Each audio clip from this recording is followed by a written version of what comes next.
Es decir, ¿cómo convencemos, cómo se convence a las víctimas de que uno de sus derechos, que es el de la justicia y su máxima representación en la justicia penal, que es la pena proporcional, puede verse reducido hasta unos límites que algunos consideran inaceptables, aunque jurídica y constitucionalmente están reconocidos como tales, y pretendemos que sean asumidos por las víctimas.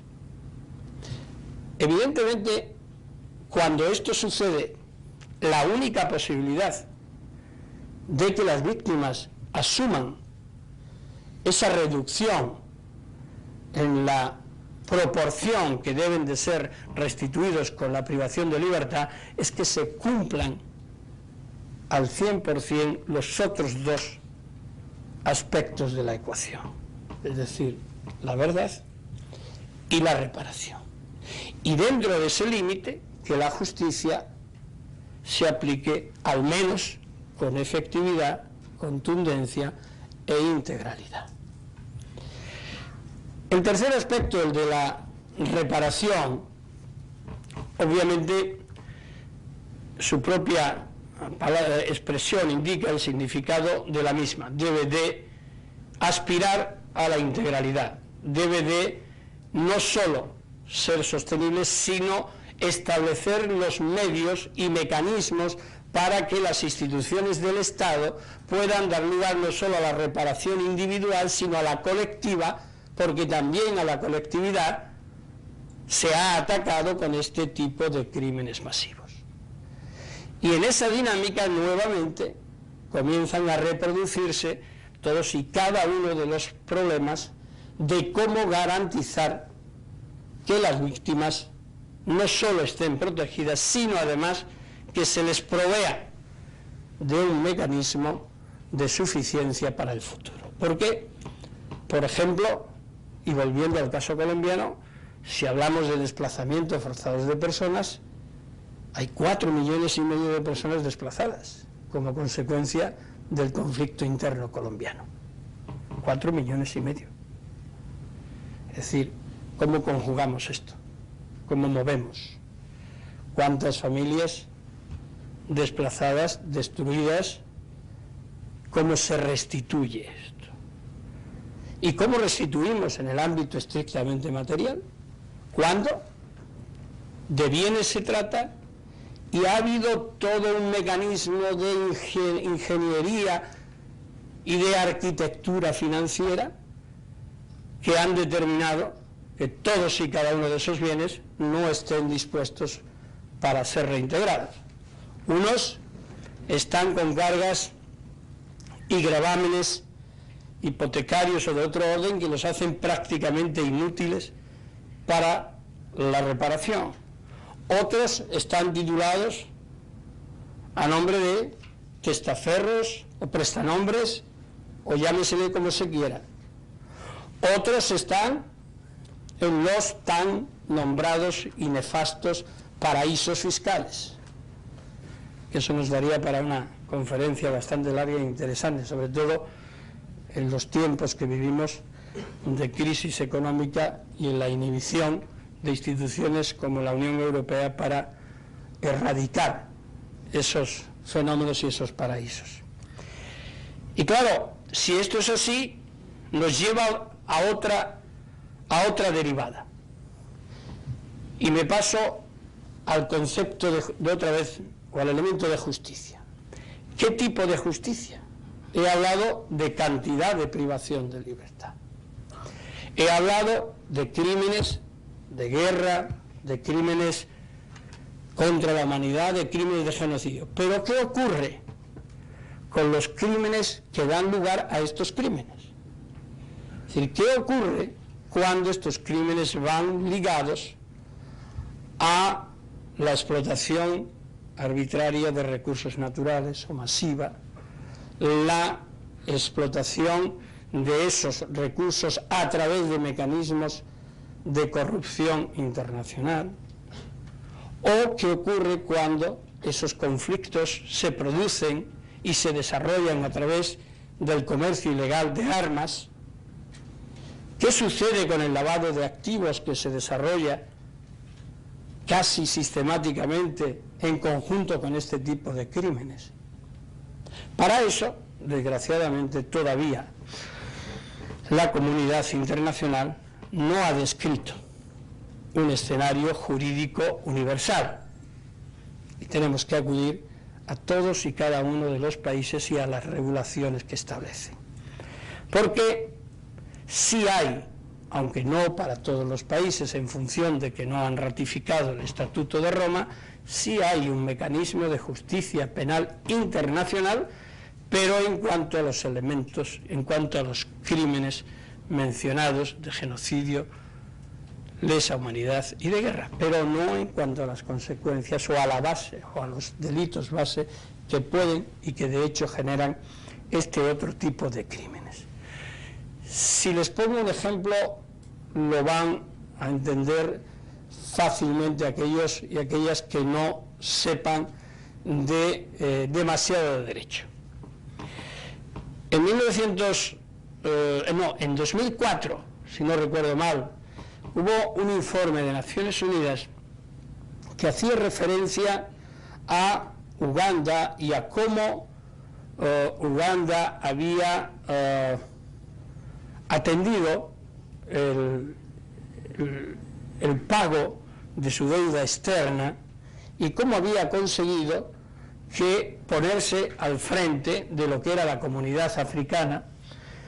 Pero, curiosamente, cuando se indagó sobre las razones de que esto ocurriera así, aparecía que en la base estaba la explotación de un mineral que se llama coltan. El coltan, yo tengo que reconocer, alguna vez lo he contado, lo he dicho, yo no sabía lo que era el coltan en ese momento, y lo que hice fue pues preguntar. Como mi mujer es bióloga, pues le pregunté qué era el coltan, y ya me explicó, dice, es un mineral. Digo, sí, hasta ahí llego. Pero es un mineral que está en la base de lo que es la esencia para la construcción de los microchips. Es decir, que no tendríamos teléfonos celulares, ni ordenadores, ni nada de esto, si no fuera por el coltan, ¿no? ¿Qué es lo que había ocurrido? Las 30 y tantas empresas que aparecían como los principales motores para que esa recuperación de la deuda externa se produjera en Uganda, habían sido explotadoras, la mayoría de ellas ilegales, de coltan en Congo, no en Uganda. En Uganda no hay minas de coltan, están en la región de los Grandes Lagos. ¿Y qué sucedió en la región de los Grandes Lagos?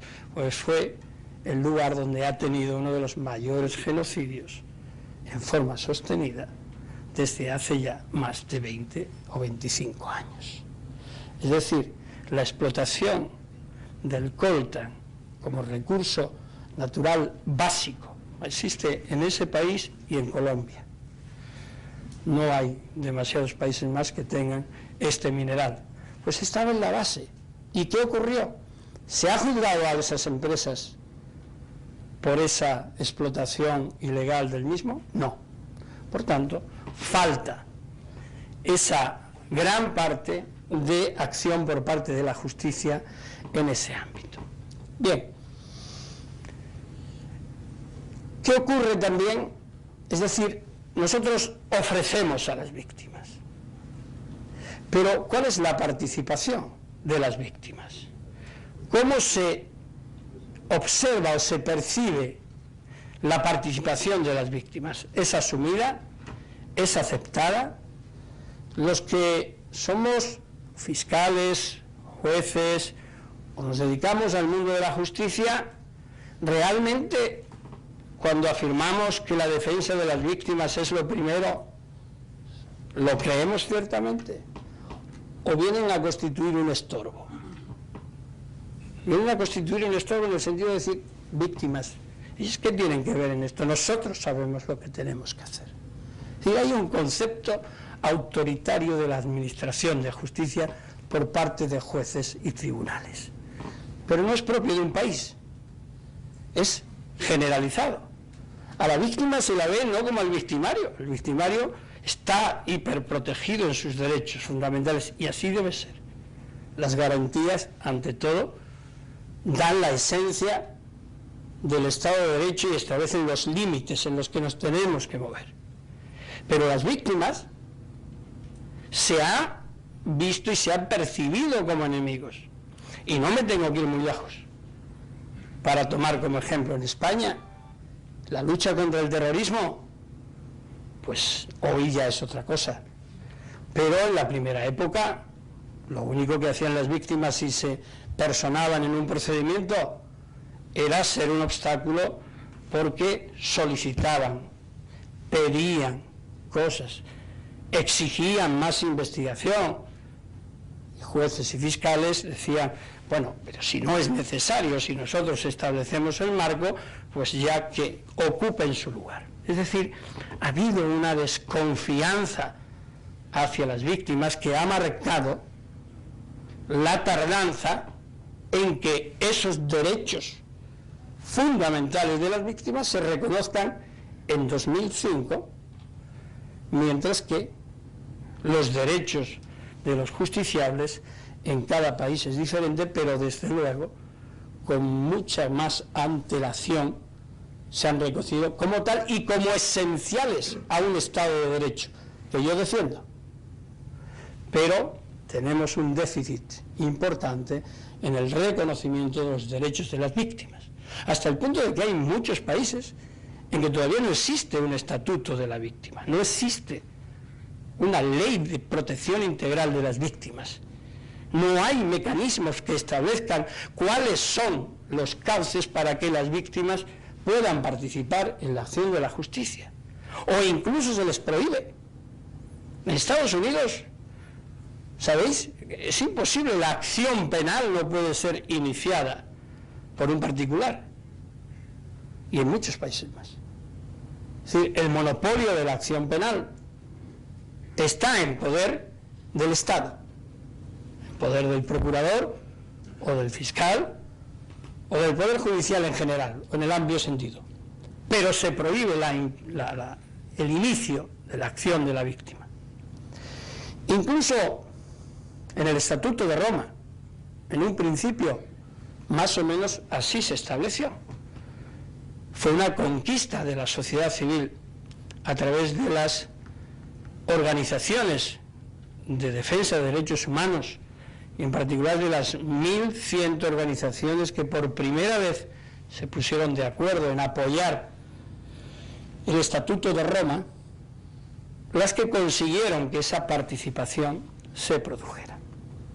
Por tanto, realmente todavía el Estatuto de las Víctimas, la defensa de los derechos de la víctima, es algo que está todavía por conseguirse y por asimilarse como tal.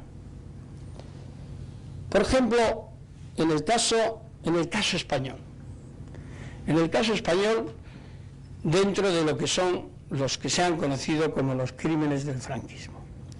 Al final, lo que el Tribunal Supremo español ha establecido, por una parte en la sentencia en que se decretaba la absolución del juez que había investigado esos hechos, es decir, de mí, y en una resolución posterior aclarando, desarrollando esa sentencia ya en el concreto procedimiento que habían iniciado las víctimas, es que a lo único que tienen derecho las víctimas en España, las víctimas de más de 250.000 desaparecidos entre 1936 y 1951, incluidos los denominados niños robados del franquismo, 30.000 niños que fueron secuestrados, que fueron